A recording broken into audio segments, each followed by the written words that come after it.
Baik,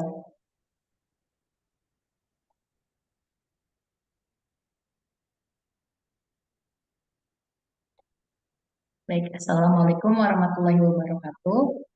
Kami dari kelompok satu ingin memaparkan ulang mengenai expert system, di mana anggota kami yaitu terdiri dari Indri Mindriasari, Aulia Firdatunisa, Ali Astra Mikail, dan juga saya sendiri, Dina Lestari.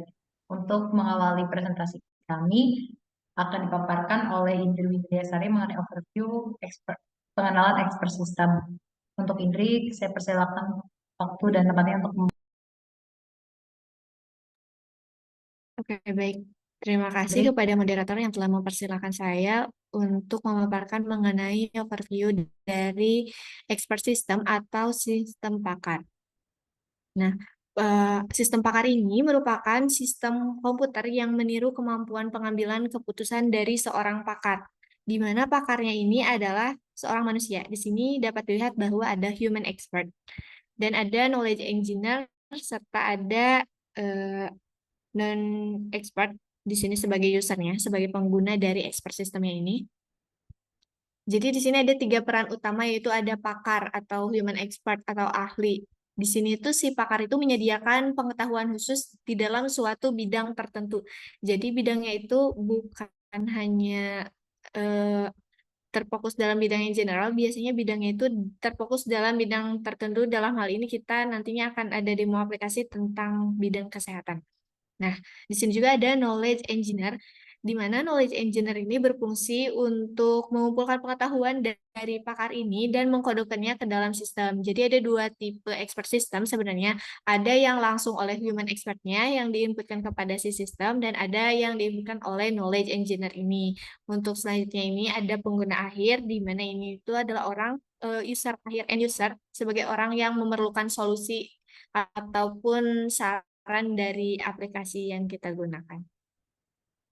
Di, di mana ada keunggulan sistem pakar sendiri, yaitu sistem pakar itu memiliki tanpa batasan memori, dia dapat menyimpan sebanyak mungkin data yang dibutuhkan, memiliki efisiensi yang tinggi, menghasilkan output yang efisien ketika basis pengetahuannya ini diperbaharui oleh pengetahuan dari si pakarnya ini, dan memiliki keamanan yang tinggi dalam menjawab pertanyaan, memperhitungkan fakta-fakta yang ada, serta dapat dilakukan pembaruan secara berkala untuk meningkatkan kinerja. Untuk selanjutnya saya kembalikan kepada moderator. Terima kasih kepada Indri sudah memaparkan mengenai overview expert system. Selanjutnya, ada pemaparan tentang diagram expert system yang akan disampaikan oleh Ali Astra Mikail. Kepada Ali, saya persilakan. Baik, terima kasih atas kesempatan dan waktunya. Di sini saya akan menjelaskan mengenai diagram expert system. Nah, sesuai dengan dikatakan oleh rekan saya tadi, bahwa expert system sendiri memiliki beberapa kelebihan. Namun, expert system juga memiliki kelemahan, yang mana dalam expert system sendiri, dalam menambahkan rule baru, di sini expert system tidak bisa menambahkan secara langsung ke dalam suatu proses expert systemnya. Diperlukan campur tangan dari seorang knowledge engineer untuk menambahkan rule baru, dan di mana kegiatan tersebut direpresentasikan oleh diagram yang di atas, yaitu rule based system, di mana knowledge base yang didapatkan dari seorang pakar diolah menjadi suatu rule, yang mana disampaikan di rule tersebut dialurkan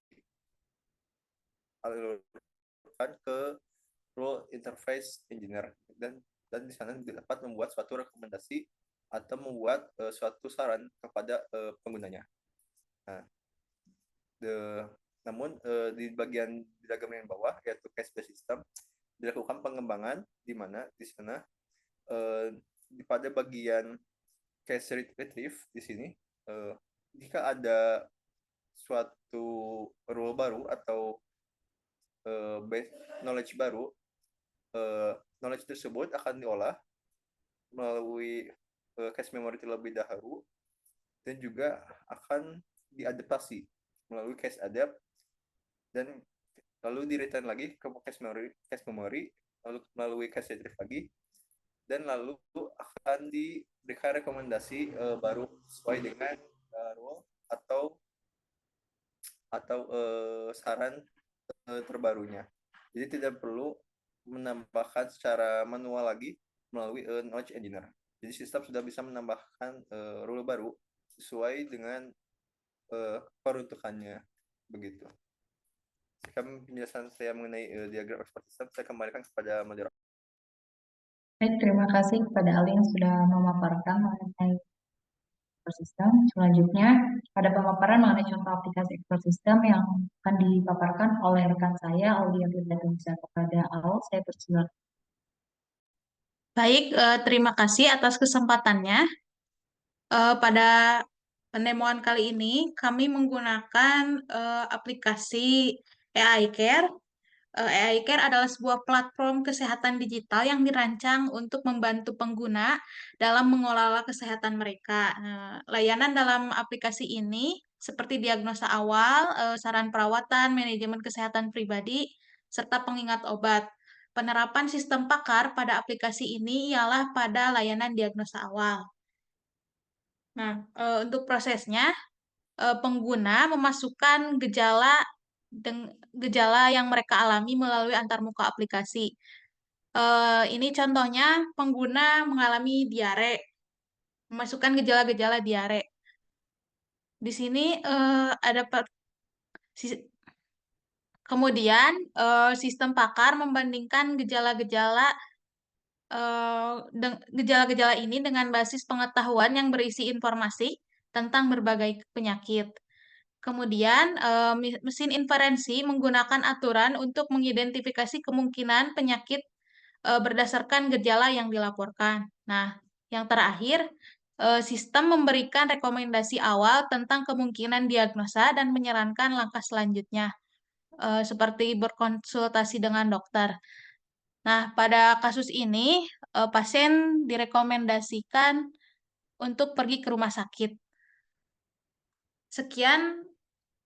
Sekian yang saya sampaikan, saya kembalikan pada moderator. Baik, terima kasih kepada Saudara Aulia yang sudah memaparkan mengenai contoh aplikasi dari sistem. Selanjutnya, saya akan melakukan demo aplikasi langsung melalui aplikasi AI. Sebelumnya saya izin untuk stop share screen.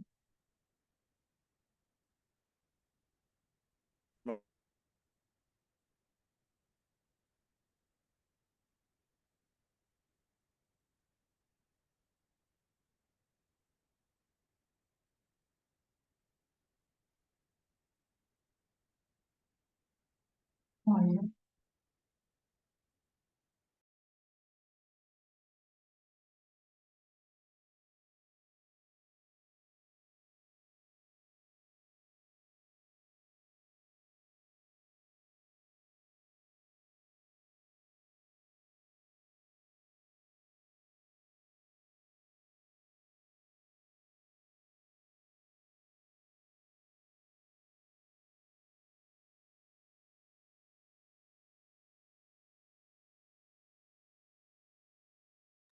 Baik, di sini saya akan memaparkan mengenai demo aplikasi pada AI Care.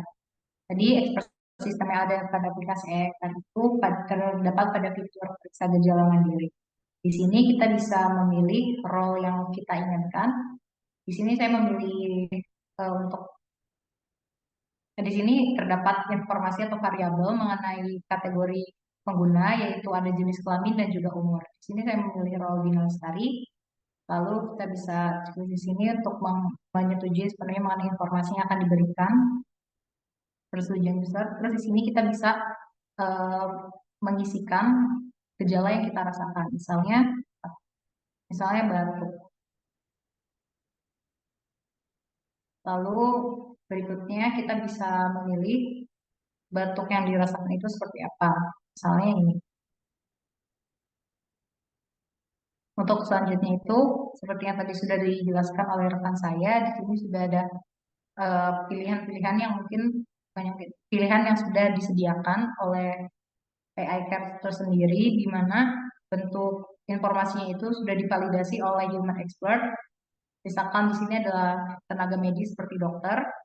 Di sini kita bisa menjawab keluhan yang dirasakan oleh kita. Misalnya sakit tenggorokan.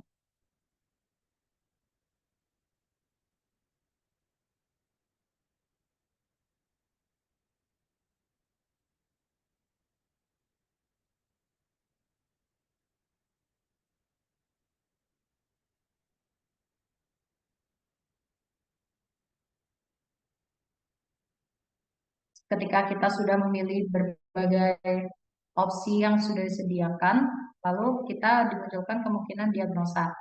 Di sini kemungkinan diagnosa tersebut tercekik didapatkan melalui dari isian opsi yang kita pilih sebelumnya, dan pengetahuan yang diambil itu adalah pengetahuan dari human expert seperti dokter ataupun tenaga medis lainnya. Untuk pendemo aplikasinya cukup sekian, dan saya akan tutup mengenai presentasi mengenai expert system. Terima kasih untuk rekan-rekan dan juga Pak Arade yang sudah salah saya kalau ngomong deh dulu.